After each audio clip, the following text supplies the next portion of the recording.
Kisah rumah singgah 0 kilometer. Hujan turun sejak sore. Tidak deras, tapi panjang dan melelahkan. Jenis hujan yang membuat jalanan Pantura terasa lebih sempit dari biasanya. Lampu-lampu kendaraan memantul di aspal basah, membentuk keris-keris cahaya yang bergetar, seolah jalan itu sendiri sedang bernapas. Namaku Bagas, sopir travel antar kota. Malam itu aku membawa 2 penumpang terakhir dari arah timur, menuju kota kecil tempat mereka turun. Jalur lama aku pilih karena jalur utama macet total akibat kecelakaan. Padahal, semua sopir tahu satu aturan tak tertulis. Hindari jalur lama kalau hujan sudah turun lewat jam 10 malam. Jam di dashboard menunjukkan jam 23:41. Penumpang di kursi belakang tertidur. Radio hanya menangkap suara desis. Aku menguap, berusaha fokus ketika pandanganku tertarik pada sesuatu di kejauhan. Sebuah cahaya kuning. Awalnya kukira pos ronda, tapi semakin dekat, bentuknya tidak masuk akal. Di sisi jalan yang seharusnya kosong, berdiri sebuah rumah tua. Dindingnya putih kusam, catnya mengelupas, tapi semua jendelanya menyala terang. Hangat, hidup. Aku refleks mengerem. Aneh, gumamku. Aku sudah melewati jalur ini ratusan kali. Tidak pernah ada bangunan apapun di kilometer ini. Bahkan, sinyal ponsel pun biasanya mati total.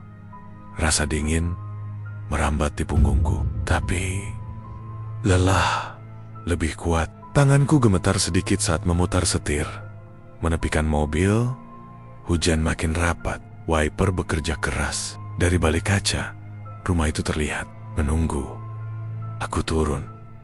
Udara di luar dingin dan basah. Anehnya, begitu mendekati teras rumah, suara hujan seakan meredam. Tidak hilang, tapi seperti berada jauh.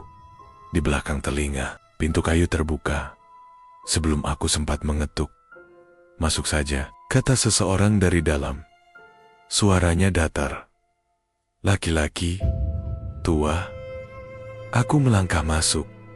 Hangat, aroma teh manis dan kayu tua langsung menyergap. Di ruang tamu, ada 3 orang lain. Semuanya basah, duduk diam, menunduk, tidak ada yang saling berbicara. Seorang pria paruh baya menatap lantai. Seorang ibu muda memeluk tas kecil. Seorang remaja laki-laki menatap kosong ke dinding.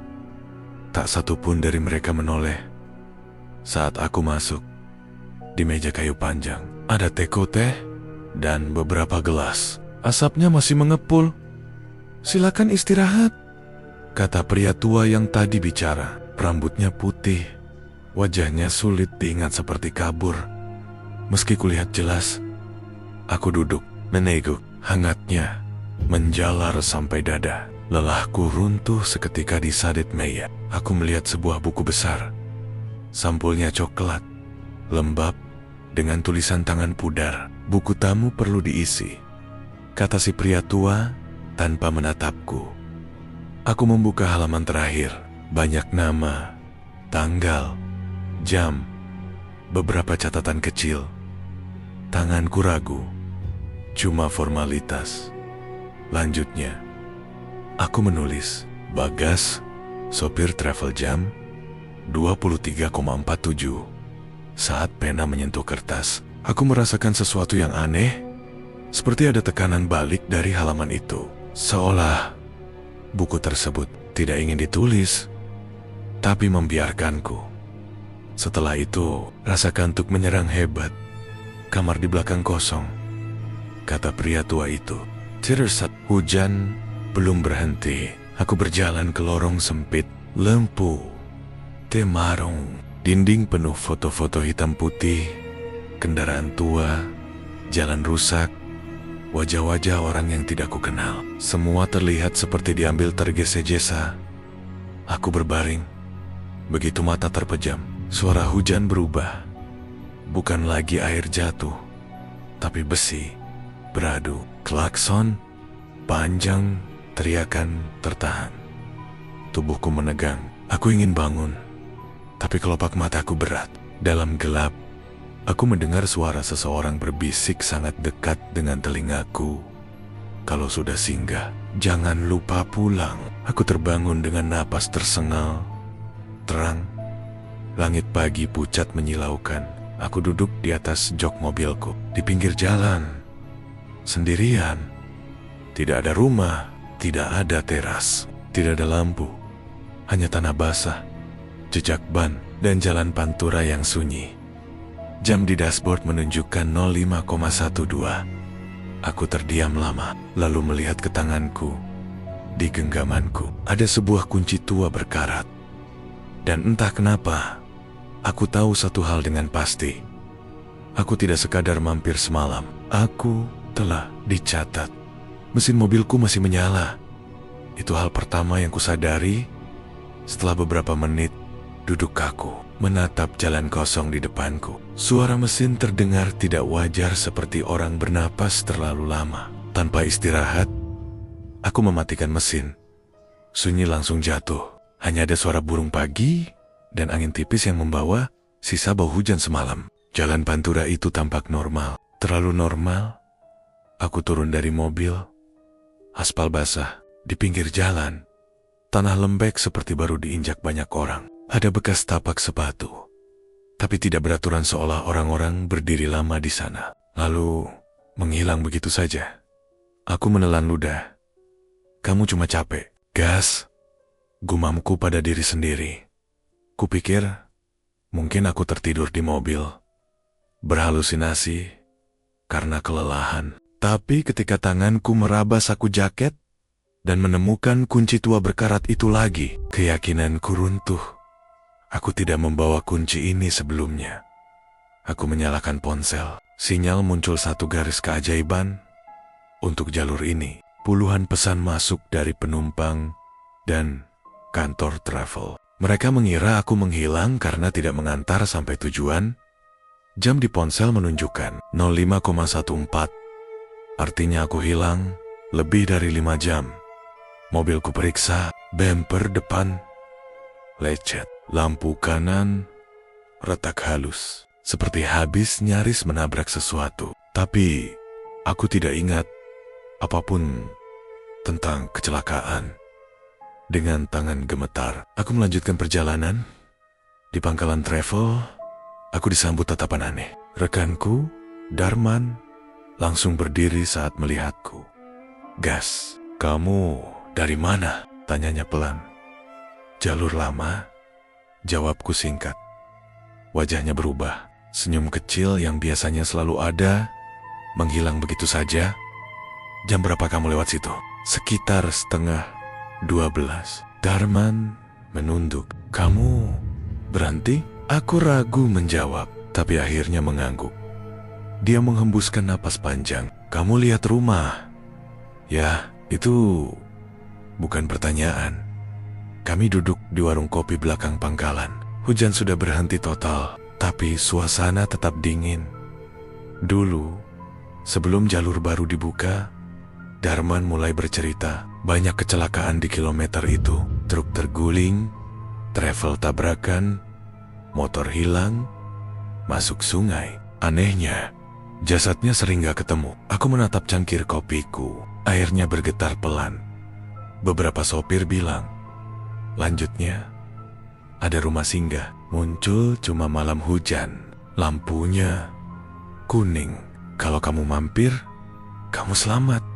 Terus kenapa dibilang bahaya? Tanyaku. Darman menatapku lama. Karena gak semua yang mampir pulang. Aku menunjukkan kunci tua itu. Darman tidak menyentuhnya. Kunci itu bukti kamu diizinkan keluar. Diizinkan kalau rumah itu mau. Katanya pelan. Kamu bisa gak bangun lagi? Malamnya, aku tidak bisa tidur. Setiap memejamkan mata, aku melihat lorong sempit rumah itu. Foto-foto di dinding, wajah-wajah buram, dan buku tamu itu. Aku mengambil ponsel, mencari berita lama tentang kecelakaan di kilometer tersebut. Beberapa artikel muncul. Berita singkat. Nama korban, tahun berbeda-beda. Salah satu nama membuatku terhenti. Ratih Puspita, 2016, jasad belum ditemukan. Aku teringat ibu muda yang duduk di ruang tamu semalam. Tas kecil yang ia peluk erat, dadaku sesak. Tanpa sadar, aku menyalakan motor dan kembali ke jalur itu. Hujan turun lagi. Saat aku tiba, tidak deras, tapi cukup untuk membuat jalanan berkilau. Dan di tempat yang sama, rumah itu muncul kembali. Lampunya menyala lebih terang dari sebelumnya. Aku berdiri di seberang jalan, ragu mendekot. Ada dorongan kuat untuk masuk seperti rindu yang tidak masuk akal. Tiba-tiba, dari dalam rumah, aku melihat siluet seseorang berdiri di jendela. Ia mengangkat tangan, seperti melambaikan salam. Aku mundur selangkah. Saat itu juga, ponselku bergetar. Pesan masuk dari nomor tak dikenal. Hanya satu kalimat. Namamu masih ada di buku. Aku menatap rumah itu lagi. Di jendela, siluet itu kini lebih dekat. Dan aku yakin ia menatap. Aku tidak pulang malam itu. Aku duduk di dalam mobil, di seberang jalan, menatap rumah yang menyala seperti luka terbuka. Di tengah gelap, hujan turun pelan. Seolah ragu, apakah harus deras atau berhenti sama sekali? Lampu rumah itu tidak berkedip. Stabil, terlalu stabil. Tanganku berkeringat di setir. Kunci tua itu ada di saku jaketku. Terasa berat, seperti menarikku mendekat. Pesan di ponsel masih terbuka. Namamu masih ada di buku. Aku mencoba menelepon nomor itu. Tidak aktif. Akhirnya, aku menyeberang. Begitu kakiku menginjak teras, suara hujan kembali menjauh. Seperti ada dinding tak terlihat yang menahan bunyinya. Di luar, pintu terbuka sendiri. Tidak ada suara sambutan kali ini. Ruang tamu tampak sama. Day hanged, Kursiki. Tapi kini hanya ada satu orang yang duduk di sana. Perempuan muda. Ia mengenakan jaket abu, rambutnya basah, menempel di leher. Tas kecil masih dipeluknya. Ia menoleh saat aku masuk. Kamu kembali, katanya pelan. Aku mengenal suaranya meski semalam ia tidak bicara. Suara orang yang terlalu lama menunggu? Kamu, Ratih? Tanyaku ragu. Ia mengangguk. Aku tahu namaku. Lanjutnya, seperti membaca pikiranku. Di sini, nama itu satu-satunya yang tersisa. Aku duduk, berhadapan dengannya. Tidak ada pria tua itu. Tidak ada tamu lain. Kemana yang lain? Tanyaku. Ratih menatap lorong. Sebagian sudah pergi, sebagian terlalu lama tinggal. Aku menelan ludah. Pergi ke mana? Ke tujuan terakhir mereka, jawabnya. Atau ke tempat yang mereka kira tujuan. Sebelum aku bisa bertanya lebih jauh, sebuah suara berat terdengar dari belakangku. Waktumu tidak lama. Pria tua itu berdiri di dekat meja. Wajahnya masih sama dan tetap sulit diingat. Seolah ingatanku menolak menyimpannya. Kalau mau tahu, lanjutnya. Lihat sendiri. Ia mendorong buku tamu ke arahku. Halaman-halaman itu lembab dan dingin. Aku membuka dari awal. Nama, tanggal, jam puluhan, ratusan. Sebagian nama dicoret dengan tinta hitam tebal. Sebagian dibiarkan utuh. Di beberapa nama ada catatan kecil di sampingnya. Belum ditemukan. Keluarga masih mencari. Lupa. Aku membalik halaman dengan napas tertahan. Lalu aku melihatnya. Bagas. Namaku. Tulisan tanganku sendiri. Jam ke-23,47. Di sampingnya ada catatan baru bukan tulisanku. Masih ragu. Artinya apa? Tanyaku dengan suara bergetar. Ratih menjawab lebih dulu. Kamu belum memilih. Memilih apa? Pulang, katanya. Atau tinggal. Aku menutup buku itu keras-keras. Aku hedap. Aku masih di sini. Pria tua itu tersenyum tipis. Banyak yang bilang begitu. Ia menunjuk halaman lain. Lihat. Lebih dekat. Aku membuka kembali buku itu. Kali ini mataku terpaku pada satu hal. Jam kematian beberapa nama. Belum diisi. Kami tidak mati di sini, kata Ratih pelan. Kami berhenti di sini. Dadaku terasa sesak. Aku kecelakaan. Lanjutnya, mobilku masuk sungai. Aku sadar sebentar. Lalu di sini, katanya aku akan pulang kalau tubuhku ditemukan. Kapan itu? Tanyaku. 8 tahun lalu. Suara hujan di luar terdengar lebih keras. Atau mungkin hanya di kepalaku. Aku bisa bantu, kataku tanpa berpikir. Pria tua itu menatapku lama. Setiap bantuan ada gantinya. Aku mengangguk. Papan. Ia membuka halaman terakhir buku tamu.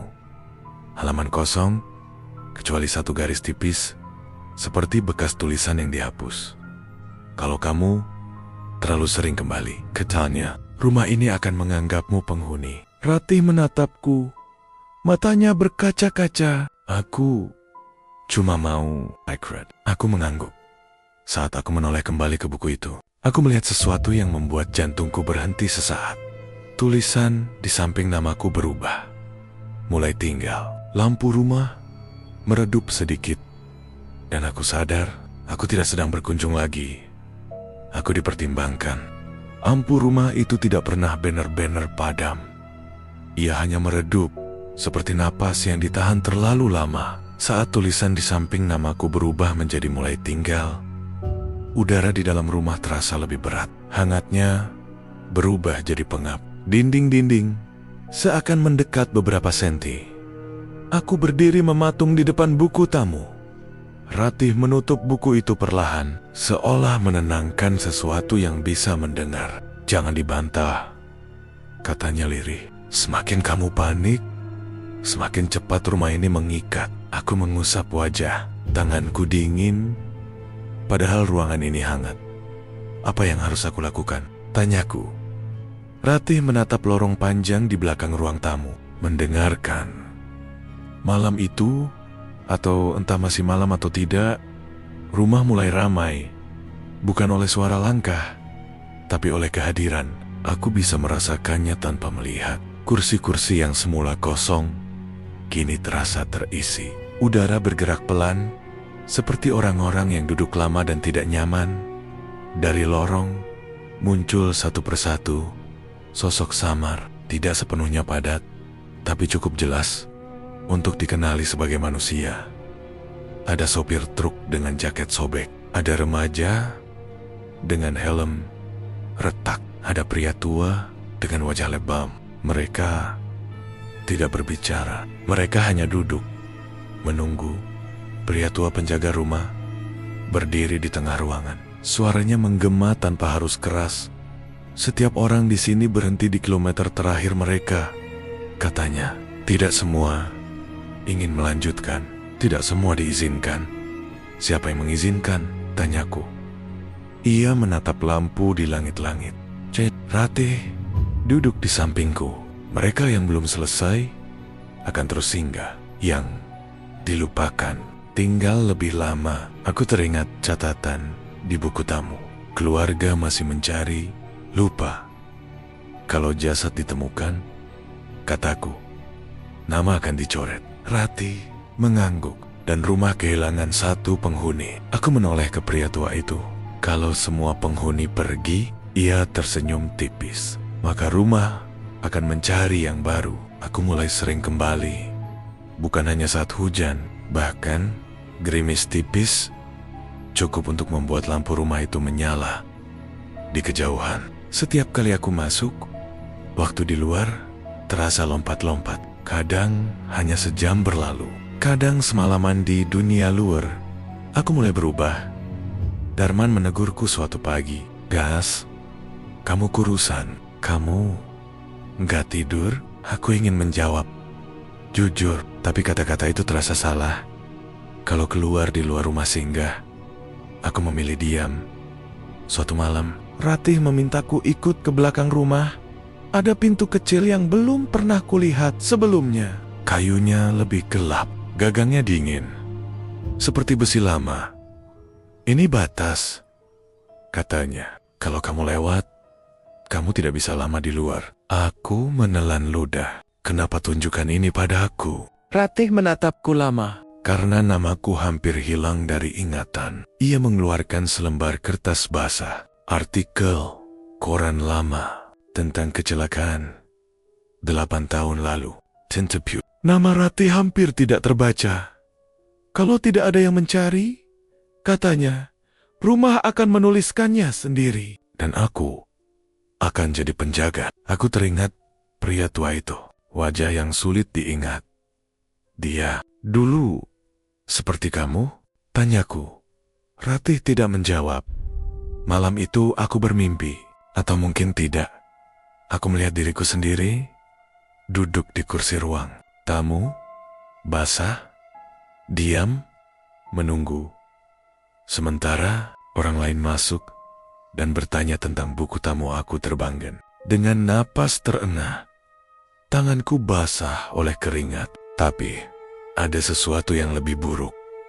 Di telapak tanganku ada noda tinta hitam. Aku berlari ke meja, membuka buku tamu. Namaku kini tidak lagi di halaman terakhir. Ia sudah berpindah ke tengah. Dan di bawahnya ada nama baru yang ditulis dengan tulisan yang sangat kukenal. Tulisan tanganku sendiri, nama Ratih. Lampu rumah meredup lagi. Dan untuk pertama kalinya, aku merasa rumah itu tidak ingin aku pergi. Aku membaca namaku berulang kali. Bagas tidak dicoret, tidak diberi catatan. Ia hanya dibiarkan. Lampu rumah berpendar redup, hampir seperti senja yang tak kunjung malam. Para penghuni duduk lebih rapat dari biasanya. Wajah-wajah mereka makin jelas dan itu justru membuat semuanya terasa salah. Luka-luka mereka tampak utuh. Seolah waktu akhirnya memutuskan untuk berhenti berpura-pura. Ratih berdiri di sampingku. Namanya kini tertulis di buku dengan tinta yang masih basah. Kamu gak harus melakukan ini, kataku. Ia tersenyum kecil. Kalau aku tidak dicoret, aku akan jadi seperti dia. Ia melirik ke arah pria tua penjaga rumah. Pria itu berdiri diam. Untuk pertama kalinya, aku bisa mengingat wajahnya. Wajah yang lelah. Wajah seseorang yang terlalu lama tinggal. Ada cara lain, kataku. Lebih pada diriku sendiri. Ada, jawab penjaga rumah. Tapi tidak untuk semua orang. Ia menutup buku tamu. Bunyi tamp itu terdengar seperti palu hakim. Hujan turun deras malam itu. Di luar, jalan pantura kosong. Tidak ada kendaraan. Tidak ada suara klakson. Seolah seluruh dunia memberi ruang untuk satu keputusan terakhir. Apa yang harus aku lakukan? Tanyaku. Antar, kata penjaga rumah. Ia menunjuk pintu belakang pintu batas yang pernah ditunjukkan Ratih bahwa yang ingin pulang. Lanjut sampai tujuan terakhir mereka. Ratih menggenggam tas kecilnya. Sungai, katanya pelan, di bawah jembatan tua. Kami berangkat. Mobilku melaju pelan. Ratih duduk di kursi belakang. Tidak ada pantulan wajahnya di kaca spion. Hujan membuat pandangan kabur. Tapi jalan terasa ahif. Seperti aku sudah sering lewat sini dalam mimpi. Saat kami sampai di jembatan tua, air sungai mengalir deras. Bau lumpur dan besi berkarat memenuhi udara. Ratih turun. Ia berdiri di tepi, menatap air yang hitam. Di sini, katanya, aku berhenti. Aku ingin mengatakan sesuatu, tapi kata-kata terasa terlalu kecil. Ia membuka tasnya. Di dalamnya, ada ponsel lama, retak, masih menyala. Di layar, foto keluarganya. Terima kasih, sudah mengingat, katanya. Lalu ia melangkah mundur. Tubuhnya tidak jatuh. Ia memudar. Hujan berhenti seketika. Pagi itu, berita mangkul seorang warga menemukan sisa kendaraan di sungai bawah jembatan tua. Tulang belulang diangkat, identitas dikenali. Ratih Puspita. Namanya akhirnya lengkap. Aku kembali ke jalur lama. Malam berikutnya, rumah singgah masih muncul. Lampunya menyala, tapi cahayanya lebih redup dari sebelumnya. Aku masuk. Buku tamu terbuka di meja. Nama Ratih telah dicoret di samping namaku. Kini, ada catatan baru. Selesai 1. Artinya apa? Tanyaku pada penjaga rumah. Ia menatapku lama. Kamu bisa pergi. Untuk sekarang. Aku menoleh ke pintu. Untuk sekarang, ulangku. Ia tidak menjawab. Sejak malam itu, aku tidak pernah melihat rumah itu lagi. Tapi setiap hujan turun, lewat tengah malam, aku melambatkan kendaraan di kilometer itu. Dan kadang aku melihat pantulan lampu kuning di aspal basah. Bukan dari rumah, tapi dari buku tamu yang ada di pikiranku. Karena aku tahu satu, hal yang tidak pernah dikatakan siapapun. Rumah singgah tidak berpindah. Ia hanya menunggu sopir berikutnya. Dan suatu hari, namaku akan ditulis ulang. Dan cerita pun tamat.